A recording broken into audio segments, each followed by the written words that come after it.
नमस्कार दोस्तों, आपका हमारे चैनल अद्भुत ज्ञान सागर पर स्वागत है। जब जीव मृत्युलोक में जन्म लेता है, उस समय उसकी स्मृति शून्य होती है।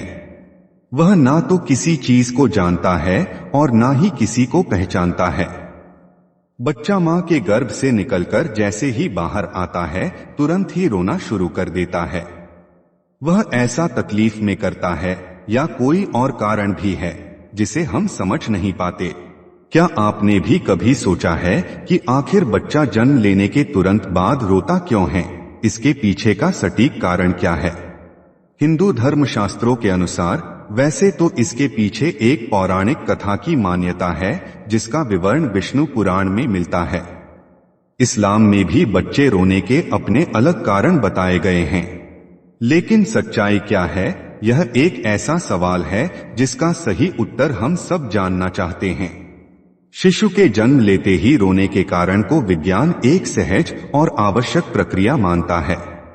तो दोस्तों, आइए इस वीडियो में सबसे पहले हम बच्चे के रोने को लेकर वैज्ञानिक दृष्टिकोण समझते हैं, फिर हिंदू धर्मशास्त्रों में वर्णित उस पौराणिक कथा को जानेंगे जिसका उल्लेख विष्णु पुराण में मिलता है। दोस्तों, नए जीवन की प्रक्रिया पुरुष और स्त्री के समागम के साथ शुरू होती है, जिसके फलस्वरूप जीव को एक नए शरीर के रूप में स्त्री के गर्भ में स्थान मिलता है। जब तक बच्चा माता के गर्भ में रहता है, तब तक वह सांसारिक दुनिया से अनजान होता है। माता के गर्भ में वह जीवित तो होता है, परंतु वह सांस नहीं लेता।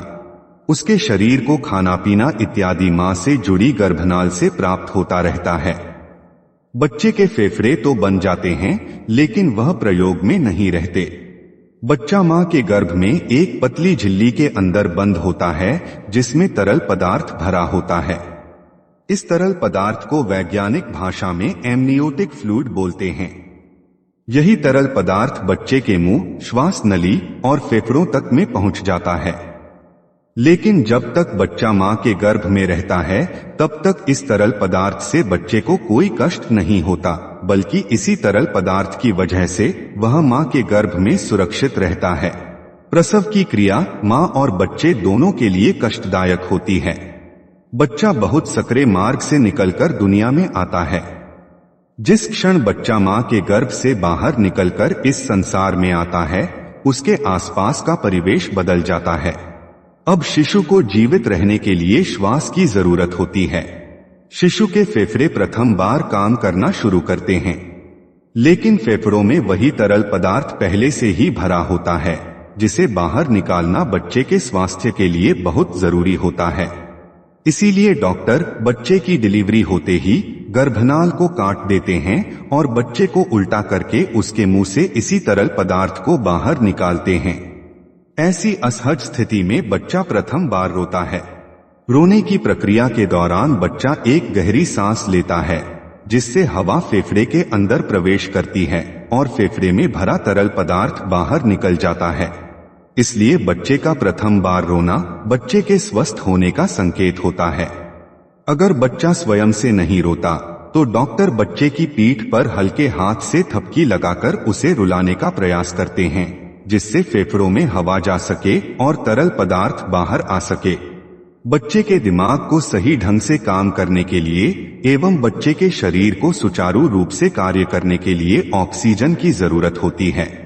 जिन बच्चों के फेफड़े से तरल पदार्थ नहीं निकल पाता, उनके फेफड़े में पर्याप्त हवा नहीं पहुंच पाती। ऐसा होना बच्चे के जीवन के लिए खतरा होता है और दिमाग को पर्याप्त ऑक्सीजन न मिल पाने के कारण उन्हें किसी प्रकार की मानसिक बीमारी भी हो सकती है।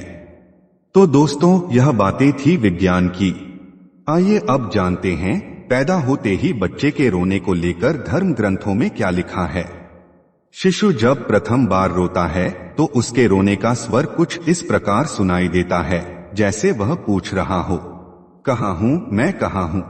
विष्णु पुराण के मुताबिक जब ब्रह्मा जी सृष्टि की रचना कर रहे थे, उन्होंने स्वयं जैसा पुत्र पैदा करने का विचार किया, तो उनकी माया से गोद में एक मायावी बालक प्रकट हुआ। ये बालक रोते हुए ब्रह्मा जी की गोद में उथल पुथल करने लगा। जब ब्रह्मा जी ने उस बालक से इसकी वजह पूछी, तो उस बालक ने प्रश्न किया, मैं कौन हूँ, मैं कहाँ हूँ। मेरा क्या नाम है? इस पर ब्रह्मा जी कहते हैं कि पैदा होते ही तुमने रोना शुरू कर दिया, इसलिए मैं आज से तुम्हारा नाम रुद्र रखता हूँ। ऐसी मान्यता है कि इस बच्चे के जन्म से पहले किसी बच्चे ने रोना शुरू नहीं किया था। ऐसी पौराणिक मान्यता है कि तभी से जन्म के बाद बाकी बच्चों में भी रोने का नियम बन गया, जबकि इस्लाम धर्म में यह मान्यता है कि बच्चे के जन्म लेते ही शैतान उसके पास आता है। शैतान के छूते ही बच्चा जोर जोर से रोने लगता है। इसीलिए ऐसी मान्यता है कि जब बच्चे की पैदाइश हो जाए तो फौरन उसके दाएं कान में अजान और बाएं कान में इमामत पढ़नी चाहिए, ताकि बच्चा शैतान के डर से महफूज अल्लाह की पनाह में रहे और पैदा होते ही अपने परवरदिगार का नाम सुन ले। दोस्तों, आपको हमारी वीडियो कैसी लगी कमेंट करके बताएं। ऐसी ही ज्ञानवर्धक शास्त्र से संबंधित बातें जानने के लिए हमारे चैनल को सब्सक्राइब करें और बेल आइकन को दबाएं, ताकि चैनल पर डाला गया वीडियो सबसे पहले आपके पास पहुंचे। इस वीडियो को देखने के लिए आपका बहुत बहुत धन्यवाद।